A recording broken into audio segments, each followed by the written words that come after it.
Assalamualaikum warahmatullahi wabarakatuh. Alhamdulillahirabbil alamin. Assalatu wassalamu ala asyrafil anbiya wal mursalin wa ala alihi wa sahbihi ajmain. Yang sama-sama kita hormati, tentu bil awalnya sekali adalah para guru kita, ulama-ulama, ustadz-ustadz, yang moga dengan doanya Allah kabulkan dan Allah amankan kehidupan di bumi ini. Mas Bagus, Wakil Bupati, beserta Kepala Dinas, Ketua Anggota Dewan, Bang, izin Bang, Pak Imam, dan tertumpang hormat saya kepada pembicara sebelumnya karena waktu kita sangat terbatas. Malam ini malam nuzul Quran. Seperti yang sudah dinyatakan tadi oleh qori kita, bahwa pada bulan Ramadan, syahrul Ramadan unzila fil Quran, Allah turunkan Al-Quran. Dan secara sejarah, Al-Quran itu diturunkan pertama sekali pada baginda Rasul pada tanggal 17 Ramadan dengan mengusung surah Al-Alaq. Namun sebenarnya kaji yang selama ini kita dapatkan bahwa baginda Rasul tidak bisa membaca dan tidak bisa menulis, yang ketika Jibril meminta Iqra, baginda Rasul menjawab ma ana biqari. Sesungguhnya mungkin ini benar, tetapi di tingkat yang lebih tinggi bukan itu maksudnya. Maksud dari ma ana biqari ketika Jibril menyatakan Iqra ya Muhammad, adabnya Rasul, akhlaknya Rasul. Bukan Rasul tidak bisa untuk mengucapkan apa yang mau diucapkan, tetapi perintah dari Allah untuk mengucapkan Iqra bismi rabbikal ladzi khalaq. Setelah Jibril menyampaikan dan menyebutkan secara keseluruhan firman Allah, maka baginda Rasul baru menyebutkan adab. Sama dengan seorang guru menyebutkan kepada seorang muridnya, si Badu, baca ini. Dia langsung membaca apa yang mau disebutkan dan dibaca, dan dia tahu adabnya kurang. Maka akhlak Rasul cerminannya tadi adalah yang mana, tunggu, kamu baca halaman sekian, ini ayatnya kamu baca. Barulah seorang murid itu membaca. Itulah adab akhlak. Akhlaknya Rasul inilah yang perlu kemudian kita coba pedomani dan telusuri. Untuk apa Al-Quran itu diturunkan? Hudalin nas wa bayyinatim minal huda wal furqan. Jelas menjadi petunjuk dan menjelaskan petunjuk itu. Apalagi yang ragu? Coba kalau seandainya kita lihat begitu sayangnya Allah kepada baginda Rasul, terpancar kepada kita umatnya baginda Rasul. Karena Allah tahu bahwa kita ini adalah umat Nabi yang ibadahnya tidak sama dengan kualitas orang-orang yang senantiasa bertafakkur kepada Allah. Kita ini umat yang banyak berhitung, hitung waktu kita ini, sudah jam berapa, banyak pekerjaan yang belum selesai. Mau berinfak, tengok-tengok dulu ini, kalau berinfak THR belum keluar, belum jelas pula entah THR gaji 13 tak jadi pula walaupun sudah disampaikan oleh presiden. Masih banyak pikiran-pikiran itulah yang membuat kita ini ibadahnya biasa-biasa saja. Yang kalau seandainya diukur, ibadah kita ini belum sampai kepada ukuran nisab untuk sampai kepada surganya Allah. Oleh karena itu Allah dengan Rahman dan Rahimnya memberikan kepada umat Muhammad ganjaran dan lipat ganda amaliyah. Di antaranya adalah pada bulan Ramadan. Di dalam bulan Ramadan itu Allah lipat gandakan, dan ada satu malam yang Allah berikan yang namanya Lailatul Qadar. Apalagi sudah seperti ini cintanya Allah, apakah kemudian kita mau mengingkari Allah? Itulah yang kemudian Allah akan sampaikan nanti ketika Allah Subhanahu wa taala menyampaikan khutbah. Ketika kita semuanya sudah berkumpul di padang mahsyar dengan membacakan surah Ar-Rahman, fabi ayyi ala'i rabbikuma tukadziban. Nikmat Allah mana lagi yang mau engkau dustakan? Ibadahmu sedikit aku gandakan, itu umat Muhammad.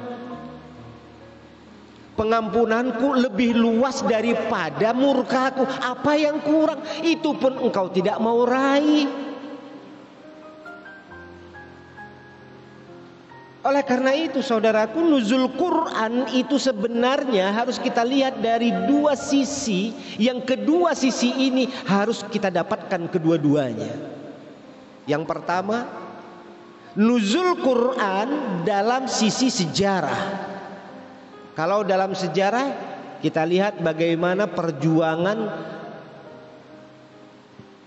Khadijah membawa makanan untuk baginda Rasul selama baginda Rasul berkhulwat di Gua Hira. Kalau seandainya yang sudah pernah berangkat haji, yang sudah pernah menapak tilas bagaimana sulitnya medan untuk sampai ke Gua Hira itu. Sulit. Kondisinya sudahlah kondisi yang mencekam, gelap, banyak mata-mata orang kafir Quraisy yang kalau tahu habis. Tapi dengan gigihnya, dengan keuletannya dan cintanya kepada agama Allah dan Rasulullah, Khadijah lakukan itu. Kalau seandainya ini kita lihat, maka sebenarnya perjuangan kita belum apa-apa. Jadi kalau seandainya kita sebagai pejabat sudah memberikan apa yang sudah kita berikan sekarang, jangan terlalu banyak kita menghitung. Khadijah nggak pernah menghitung menyelamatkan umat seluruh alam semesta dengan tampilnya baginda Rasul. Kalau seandainya kita seorang ilmuwan, maka jangan menganggap kita yang paling pintar yang sudah banyak mencerdaskan orang. Karena bagaimana perjuangan Khadijah sehingga kemudian dengan Al-Quran kita dicerdaskan oleh Allah. Malu kita. Beribadahlah biar Allah yang akan mengukur ibadah kita, bukan kita yang memamerkan ibadah kita dan kemudian untuk kemudian diukur oleh orang lain. Su'ul adab namanya. Dan di dalam sejarah perjuangan Nabi Muhammad SAW menerima Al-Quran itu bukan senang. Ada yang langsung seperti dalam Gua Hira, Iqra bismi rabbikal ladzi khalaq. Ada yang dalam mimpi, ada yang gemerincing.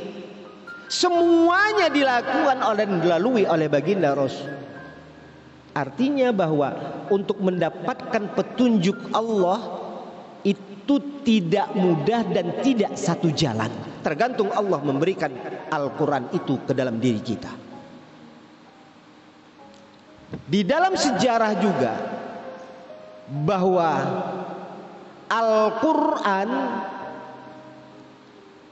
diturunkan berproses.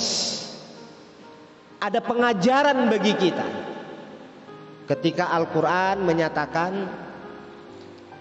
jangan minum khamar. Khamar itu ada manfaat, banyak mudarat. Karena orang-orang kafir Quraisy sukanya adalah minum khamar dan itu menjadi tradisi mereka. Tapi tidak langsung Allah katakan larang, tidak. Berproses, artinya ada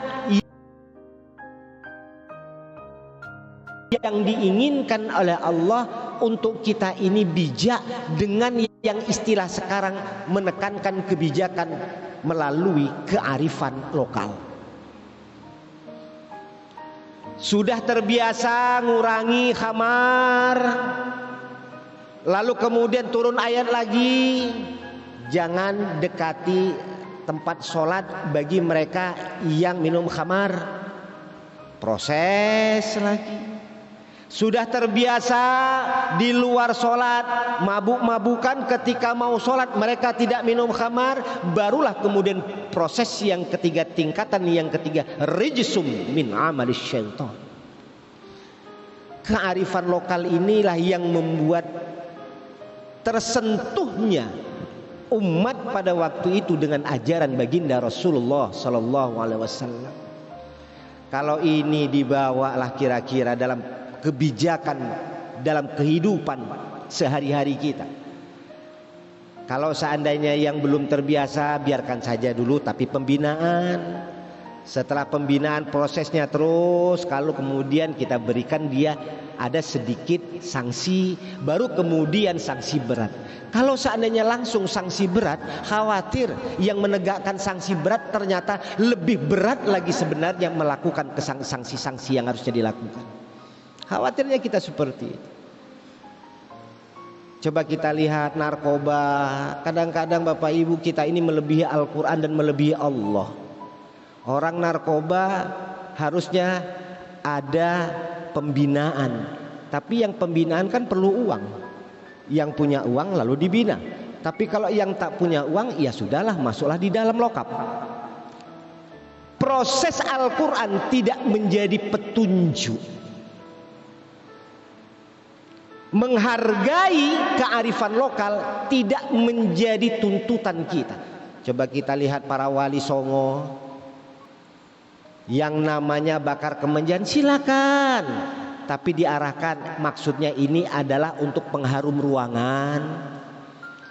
Kalau seandainya pakai yang namanya wayang, isinya wayangnya adalah dakwah orang baik kepada dakwah orang tidak baik. Bagaimana caranya menangnya orang baik terhadap orang yang tidak baik?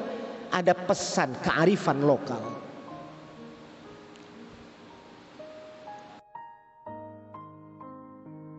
Yang selanjutnya adalah nuzul Quran. Yang kita khawatirkan tidak kita jalankan adalah nuzul Quran yang sudah lengkap mulai Al-Fatihah sampai An-Nas tidak kita masukkan dalam diri kita. Ini yang dikhawatirkan. Kita tidak nuzulkan Al-Quran di tempat kerja kita. Kita tidak nuzulkan Al-Quran di tempat rumah tangga kita. Kita tidak nuzulkan Al-Quran di tempat kita bermain dan bercengkrama. Ini yang dikhawatirkan sekali, karena Allah Subhanahu wa taala mengatakan di dalam Al-Qur'an, "Inna nahnu nazzalna dzikra wa inna lahu lahafizun." Jangan khawatir, aku yang nurunkan Al-Qur'an, kata Allah, aku yang akan memeliharanya. Insya Allah Al-Qur'an tidak akan pernah bisa diporak-porandakan, dibuat oleh orang-orang yang tidak senang, dijadikan semacam kepalsuan. Tidak akan mungkin, karena Allah berjanji. Tapi tidak ada janji Allah Quran yang di dalam diri kita. Mari kita coba lihat Bapak Ibu jamaah. Al-Quran satu saja yang bisa kita amalkan berarti kita sudah nuzul. Contoh pertama, kehidupan sekarang Al-Quran menyatakan bahwa ya ayyuhalladzina amanu, ternyata iman. Yang iman ini ternyata Bapak Ibu tonggak awal. Kalau seandainya kokoh tonggak ini, maka selesailah semuanya persoalan. Kalau seandainya roboh, robohlah semua peradaban. Ternyata ukurannya, akarnya ada pada alif, mim, dan nun. Iman melahirkan amanah, amanah melahirkan aman. Sesuatu yang tidak aman karena tidak yang memegangnya adalah pemegang amanah. Yang pemegang amanah kenapa tidak melakukan? Karena imannya tidak ada. Hari ini yang jadi persoalan adalah apa yang disebut dengan amanah. Kalau dalam bahasa kerennya trust, kepercayaan. Kehebatan dari baginda Rasul dan para nabi-nabi sebelumnya adalah kepercayaan umat terhadapnya. Jangan sampai kemudian kepercayaan ini hilang, maka hancurlah semua apa yang akan dikata dan dibuat. Ini jadi persoalan Bapak Ibu. Jadi kalau seandainya sudah yang disebut dengan rahmatan lil alamin, manusia itu diciptakan oleh Allah menjadi khalifah yang membawa pesan rahmatan lil alamin, maka membawa pesanlah rahmatan lil alamin, amanah itu harus dipegang. Bukan lagi kita ini milik kelompok A, bukan kita ini milik kelompok B, bukan kita milik sekeliling pinggang kita. Karena khawatir kita yang akan membuka aib kita adalah yang pengikat pinggang. Khawatir Bapak Ibu, jangan kita bangga kita dengan orang yang sekeliling pinggang, karena itu adalah ikat pinggang kita yang biasanya aib kita akan terbuka oleh ikatan pinggang yang ketika dia tidak punya kuku lagi, tidak punya menggigit lagi, dia akan lepas dan akan kemudian kedodoranlah untuk tidak mengikat tali dari dan celana kita. Habis. Ini kadang-kadang Bapak Ibu ini yang jadi masalah. Ketika Quran nuzul kita peringati, sampai mohon maaf pada majelis-majelis Quran pun jangan sampai Quran itu diperjualbelikan. Kalau seandainya Quran sudah diperjualbelikan, maka sebenarnya kita sedang mengencingi Al-Quran. Kalau seandainya kita berhenti dengan menghafal Al-Quran, ketika kita berhenti membaca Al-Quran, berarti kita sudah selesailah dengan Al-Quran. Berarti kita tidak menuzulkan Al-Quran dalam diri kita. Yang paling penting Bapak Ibu, bacalah ayat yang Bapak Ibu ingin baca, terjemahkan, fahami, maksimalkan dalam perilaku. Berarti kita sudah menuzulkan Al-Quran minimal dari sebagian kecil, meskipun sebesar debu dari Al-Quran yang kita lakukan dalam kehidupan sehari-hari. Minimal tadilah jujur, tidak berdusta, janji ditepati, amanah, adil yang berperadaban, dan peradaban yang berkeadilan. Oleh karena itu jamaah, Al-Quran sesungguhnya kalau seandainya kita melihat secara utuh, mengajarkan kepada kita kebermanfaatan hidup. Semua yang diperintahkan oleh Allah di dalam Al-Quran ada manfaatnya bagi kita, baik jasmani maupun rohani. Dan semua yang dilarang oleh Al-Quran ada mudaratnya baik kita kepada kita, baik jasmani maupun rohani. Mari kita lihat Bapak Ibu, dua rangkaian antara sejarah dan makna hakikat dari Al-Quran ini harusnya kita gabungkan supaya kita bisa memahami Al-Quran itu sesungguhnya. Bagaimana mungkin kita bisa untuk menuzulkan Al-Quran dari perilaku kita kalau seandainya kita tidak membaca Al-Quran? Bagaimana kita bisa hanya sekedar membaca Al-Quran kalau tidak mempelajari makna dan maksud dari Al-Quran dengan orang-orang yang mengerti dengan isi Al-Quran? Bagaimana kita bisa mempraktekkan kehidupan Al-Quran?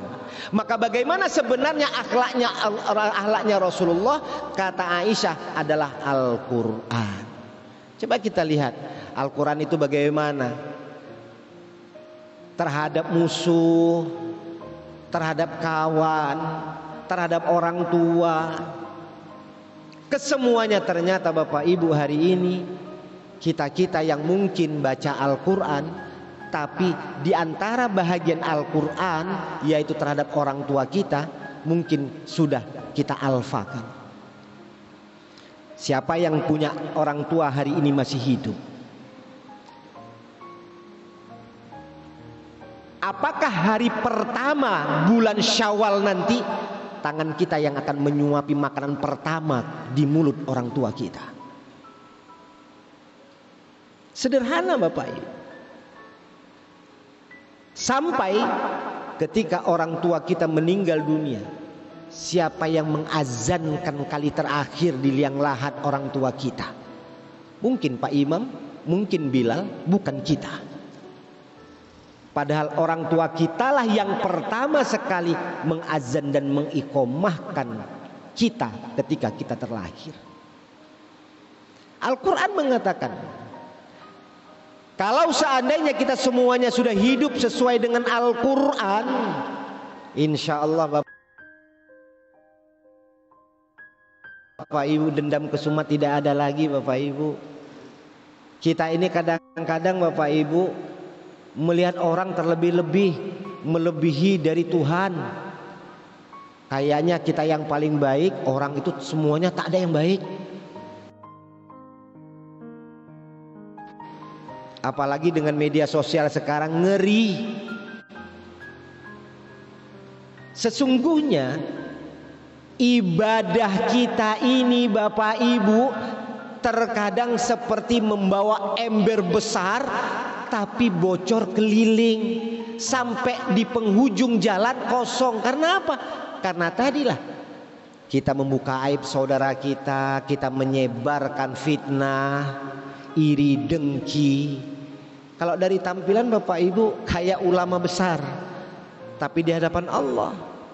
Makanya dalam sebuah hadis Rasulullah katakan, andai Allah buka hijab matamu, maka engkau akan melihat wajah sesungguhnya manusia sesuai dengan perangai yang dimilikinya. Ya Allah, mungkin jangankan kita melihat orang lain Bapak Ibu, kalau seandainya kita berkaca dengan di kaca besar melihat wajah kita saja, mungkin kita ketakutan mungkin dengan perangai kita. Karena sifat itu muncul dari wujud aslinya yang kebetulan dengan Rahman dan Rahim Allah Subhanahu wa taala menutup hijab mata kita sehingga kita tidak melihat hakikat diri kita yang sebenarnya. Sayang apalagi Allah Bapak Ibu.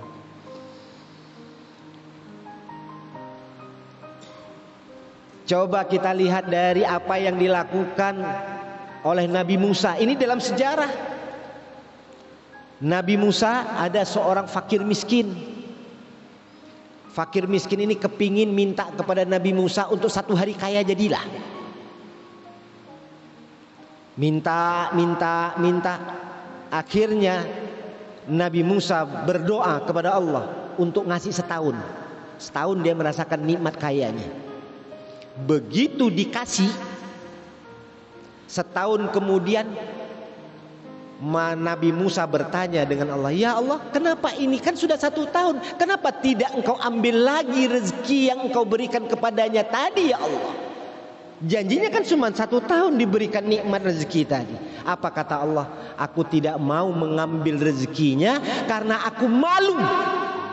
Kenapa engkau malu ya Allah? Karena selama 1 tahun rezeki yang aku berikan telah memberikan kehidupan pada banyak orang terhadap apa yang dia miliki, sehingga aku malu mengangkat nikmatnya dari. Ini dia Bapak Ibu. Coba kita justru terbalik Bapak Ibu. Selama 1 tahun justru nikmat orang kita ambil. Betul Bapak Ibu? Makanya nanti pas waktu di penghujung Allah mudah saja ngambil. Habislah kemudian masuk KPK. KPK habislah terjadi proses pemiskinan. Kenapa? Awalnya pasti ada sebab. Coba kalau seandainya rezeki kita, rezeki yang kemudian bisa bermanfaat kepada orang lain, yang orang menangis bisa tertawa, orang suntuk bisa lapang, maka rezeki itu tidak akan Allah tarik dengan caranya Allah. Jadi begitu banyak Al-Quran bercerita, masihkah kita ragu? Masihkah kita tidak mau hanya sekedar sebatas membaca Al-Quran, tapi kemudian dalam perilaku kita justru jauh dari Al-Quran. Inilah yang mungkin yang Allah katakan di dalam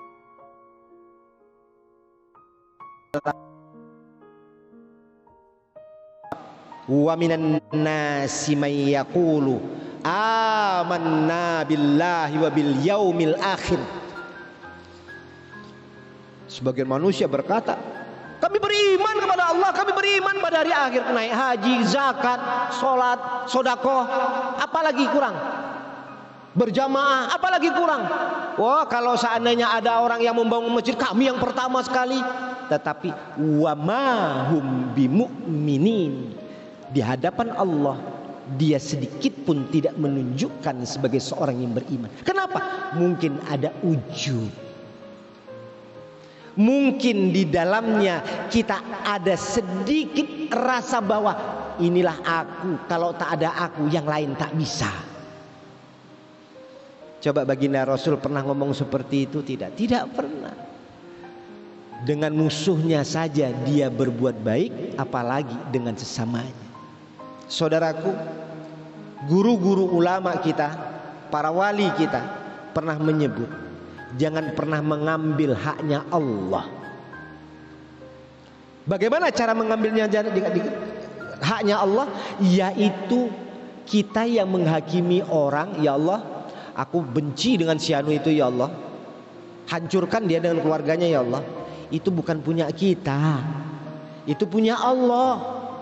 Kalaupun kita mau berdoa, ya Allah bukakan hidayah baginya, ya Allah.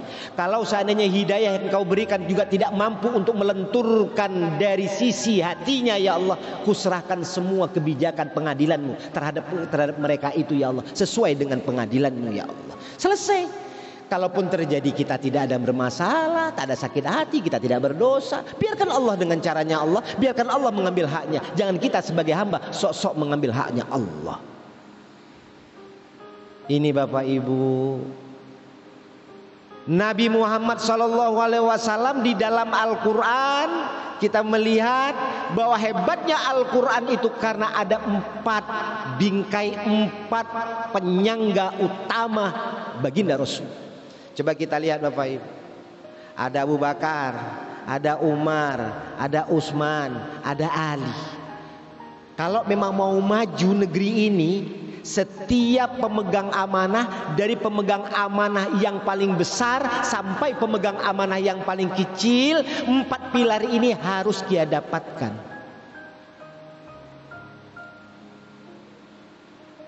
Kalau tidak, habis. Kalau yang diambil adalah sisi lain dari Amr bin As.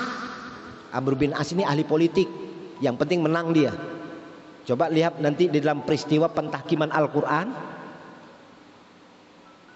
Asy'ari kalah, Musa Asy'ari kalah, akhirnya kemudian ditipu oleh Amr bin As. Amr bin As menang, kemudian yang namanya Umayyah yang menjadi khalifah menggantikan Ali bin Abi Thalib. Hancur. Tapi keempat-empat ini harus kita miliki. Minimal dialah menjadi pemikir-pemikir kita sebelum sampai kepada keputusan. Tanya dengan pangkalnya dulu. Kalau seandainya tidak, habis.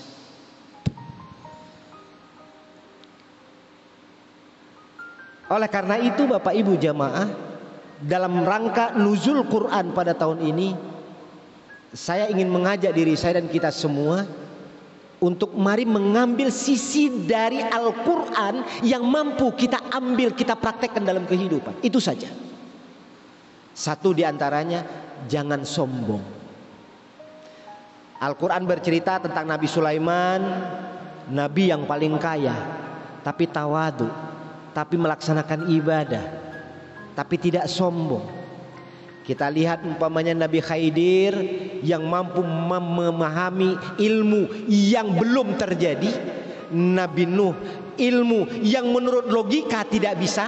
Belum lagi yang namanya kapal Titanic terlahir dan diceritakan. Nabi Nuh sudah buat dulu kapal di puncak bukit. Siapa yang ahli yang di Indonesia ini, bahkan mungkin di tempat kita, negeri kita ini yang namanya katanya kota Trubuk ini, yang buat kapal seperti Nabi Nuh, tidak pakai paku. Dari mana dia dapatkan kayu? Di puncak bukit pula. Apa kurang pintarnya Nabi Nuh? Tapi Nabi Nuh tetap tawadu. Apalagi kalau seandainya sisi ibadah, lihatlah baginda Rasul yang sudah dijamin oleh Allah, tapi tetap melaksanakan ibadah dengan akhlaknya yang demikian sempurna. Kita, Allah katakan dalam Al-Quran bahwa ilmu kita ini sedikit. Wa ma utitum minal ilmi illa qalil. Sedikit. Yang sedikit itulah yang kita minta Allah untuk kemudian berikan kepada kita ilhamnya, supaya yang sedikit itu menjadi manfaat bagi orang lain. Ini kadang-kadang baru ilmu sedikit kita nganggap diri kita yang paling hebat. Berarti Quran belum turun. Oleh karena itu Bapak Ibu jamaah rahimakumullah, mari kita ambil sisi ini saja dulu. Sisi untuk memperbaiki diri, menuzulkan Al-Quran dalam relung-relung hati kita, supaya ketika kita mau melakukan itu kita malu di hadapan Allah. Mau begini, mau tidak sholat, malu dengan baginda Rasul. Rasul aja dijamin sholat, aku tidak sholat, malu aku dengan baginda Rasul. Maka kemudian kita sholat. Sholat sebenarnya adalah tingkat pengabdian yang paling tinggi sekaligus keingkaran tertinggi. Bagi yang melaksanakan ibadah sholat, dialah pengabdian yang tertinggi di hadapan Allah. Tapi yang tidak sholat adalah keingkaran tertinggi, karena dia tidak mau tunduk dan sujud seperti yang dilakukan oleh iblis laknatullah. Al-Quran menyebut. Jadi kalau seandainya sudah bercerita Al-Quran, baru bercerita tentang bismillah saja, kita tidak akan pernah putus kaji kita. Jadi kalau ada orang hebat mengatakan bismillah itu dia bisa tafsirkan, berarti dia belum hebat. Baru bismillah saja, baru iqra, baca apa yang kita baca, bismi rabbika. Semua yang kita baca, yang tertulis, yang terhampar, yang kita dapatkan, semuanya di situ ada Allah. Aku tahu bukan karena ilmuku, tetapi karena izin Allah memberikan ilmu ke dalam diriku. Karena sesungguhnya kita ini la haula wala quwwata illa billah. Tidak ada apa-apa yang kita miliki. Jabatan itu ada titipan Allah yang memberikan kepada kita. Jabatan itu yang pada waktunya nanti akan Allah ambil. Caranya ada dua. Caranya dengan su'ul khotimah atau husnul khotimah. Semua Bapak Ibu kita sama. Jadi yang su'ul khotimah dengan husnul khotimah bukan kematian saja, semua kehidupan kita. Ada orang yang membenci kita, biarin saja. Mungkin Allah sayang dengan kita. Caranya kita ini dibuang dosa kita adalah melalui orang yang tak suka dengan kita, yang kemudian menyebarkan hoak, yang menyebarkan fitnah, yang mengambil dosa kita, yang kemudian mentransfer pahalanya dia. Selesai Bapak Ibu, biarkan begitu saja, tidak usah dibalas. Kalau seandainya dibalas, kapan dunia ini akan aman? Oleh karenanya mari kita coba menuzulkan Al-Quran. Sekecil apapun Al-Quran itu, mari kita nuzulkan. Qul huwallahu ahad. Ya sudah, kalau qul huwallahu ahad berarti yang kita minta pada Allah. Kalau kita baca inna sholati wa nusuki wa mahyaya wa mamati lillahi rabbil alamin, kepada Allah. Kalau sedang iyyaka na'budu wa iyyaka nasta'in, kepada Allah. Jangan kepada minta pada dukun rara. Ini iyyaka na'budu wa iyyaka nasta'in, tapi minta supaya stop hujan, kok kepada dukun hujan, pawang hujan? Apa tidak ada ulama lagi di negeri ini sehingga kemudian kita harus minta kepada orang yang menganggap dirinya Tuhan?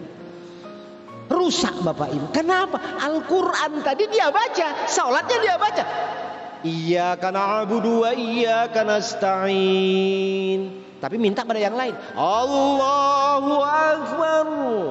Yang besar hanya Allah. Tapi yang dia takutkan apa? Tak dapat jabatan, non job. Jabatan itu apa sih sebenarnya? Karena saya sudah pernah mengalami hal yang seperti itu. Hanya hitungan jam, tidak mungkin saya.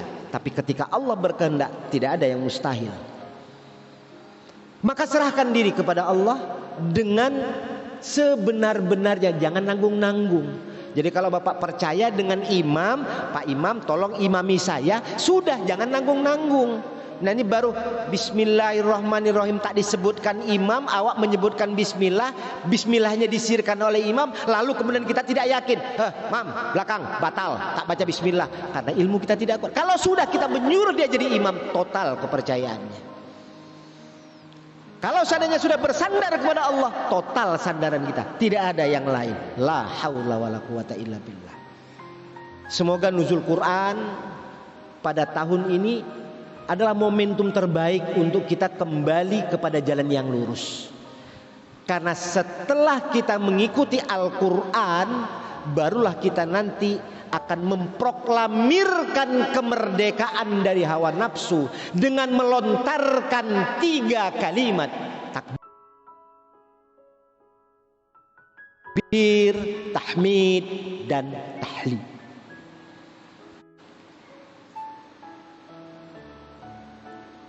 Maka kalau seandainya kita tidak mampu memproklamirkan, kadang-kadang aneh Bapak Ibu, ada orang yang tak pernah berperang tapi proklamirnya paling tinggi, paling banter, paling keras, paling kuat.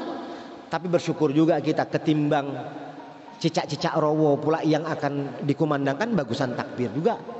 Tapi maunya kita, harusnya kita nanti Bapak Ibu sampai kepada tingkat yang seterusnya. Allah sayang dengan kita, yaitu ketika kita mau melontar jumroh tak dapat, melontar jumroh setan. Ketika kita tidak bisa melaksanakan Idul Kurban karena kita tidak bisa untuk sampai ke Mekah, maka sebenarnya yang kita lempar itu adalah binatang dalam diri kita. Jadi sebenarnya tidak pernah kita ini berhenti Bapak Ibu dari godaan. Maka sebenarnya virus dengan setan sama-sama. Nama lain virus adalah setan, nama lain setan sama dengan virus, cuman beda saja. Kalau setan mungkin persoalannya berbeda, kalau sebenarnya virus kesehatan. Tapi sama-sama menyerang ketika kondisi tubuh tidak kuat, maka virus masuk. Ketika iman tidak kuat, setan masuk. Maka bagaimana supaya imunitas diri kita kuat? Maka kita minum yang namanya vitamin, obat-obatan. Kalau seandainya imunitas iman kita kuat, maka perbanyaklah diri kita turunnya Al-Quran. Bapak Ibu jamaah, yang terakhir ingin saya sampaikan, karena waktu kita sangat terbatas. Saya ingin mengajak diri saya dan kita semua, coba setiap satu malam bacalah Al-Quran surah, tapi Quran yang lain dibaca juga Bapak ini, minimal surah Al-Ikhlas 11, Sholawat 11. Untuk apa? Untuk melengkapkan diri kita, iman dan Islam kita. Iman dan rukun Islam jumlahnya 11. Semoga dengan setiap kita mau tertidur sampai kita terbangun kembali, yang iman Islam kita lah yang kemudian akan terpancar membimbing kita untuk melakukan kehidupan sebagai khalifah di muka bumi. Coba diamalkan Bapak Ibu, karena amalan yang sangat kecil itu lebih baik. Yang penting adalah istiqomah. Ketimbang kita membaca Al-Quran begitu banyak, amalan sendiri suntuk, tetapi kemudian lepas setelah diri kita tidak lagi melakukan itu. Hampir sama Bapak Ibu. Saya kemarin diskusi dengan Bapak Wakil Gubernur, ternyata hewan pun sebenarnya puasa juga sebenarnya. Jadi kalau misalnya kita bangga kita berpuasa, jangan bangga, hewan pun berpuasa juga. Di antara hewan yang berpuasa itu yang paling baik itu adalah ulat. Ulat dia tidak makan, setelah dia makan kenyang dia puasa untuk kemudian merubah dirinya menjadi kupu-kupu. Kalau ular dia tidak makan, tidak minum untuk melepaskan kulitnya, tapi tetap ular juga. Nah, tergantung pada kita puasanya. Puasa kita ini puasa ulat atau puasa ular. Kalau seandainya puasa ulat, nanti Idul Fitrinya kita adalah benar-benar indah seperti indahnya kupu-kupu. Kalau seandainya seperti ular, maka proses pembakaran ini akan mengganti kulit kita, yang kemudian keluar nanti di Idul Fitri tetap kulit ular juga. Tergantung kepada kita Bapak Ibu. Maunya kemana? Tentu kita berharap kepada Allah yang pertama. Bagaimana caranya? Ikhtiar, munajat kepada Allah. Semoga kita dapatkan itu. Amin ya Rabbal Alamin. Terima kasih dan mohon maaf. Semoga nuzul Quran pada tahun ini adalah nuzul Quran yang terbaik, yang kita awali dengan niat, sehingga kemudian langkah kita, ucapan kita, perilaku kita adalah perilaku Al-Quran. Perilaku Al-Quran bukan menghilangkan kehidupan dunia, bukan Bapak Ibu. Nanti salah pula. Contoh, Umar bin Khattab ketika mengawal Nabi Muhammad SAW, pedangnya itu ditanggalkan dari sarungnya. Begitu diseret pedangnya itu, nyala Pak gemerci apinya. Siapa yang dekat dengan baginda Rasul dengan niat yang tidak baik, dibentak oleh Umar. Pada waktu itu Umar sebagai penjaga, pengawal baginda Rasul. Setelah selesai Bapak Ibu, orang yang dibentak Umar tadi, sarungnya balik, pedangnya, dia datangi orang yang dia bentak tadi ke rumahnya, dia minta maaf. Maaf ya, aku tadi melaksanakan tugasku, aku tadi mengawal baginda Rasul. Jadi kalau aku tersalah kata, kalau seandainya aku khilaf, aku minta maaf dari ujung rambut sampai ujung kaki. Begitu akhlaknya Umar. Akhlaknya Umar saja seperti itu, apalagi baginda Rasul Sallallahu Alaihi Wasallam. Dari mana akhlaknya Rasul? Al-Quran. Ya Allah, Bapak Ibu, kalau sudah seperti ini caranya Bapak Ibu, mari kita hidupkan Al-Quran dalam diri kita. Semoga Al-Quranlah yang akan menuntun kita ketika Allah memanggil kita sebagai hambaku yang beriman. Amin ya Rabbal Alamin. Terima kasih dan mohon maaf. Wallahu muwaffiq ila aqwamit thoriq. Assalamualaikum warahmatullahi wabarakatuh.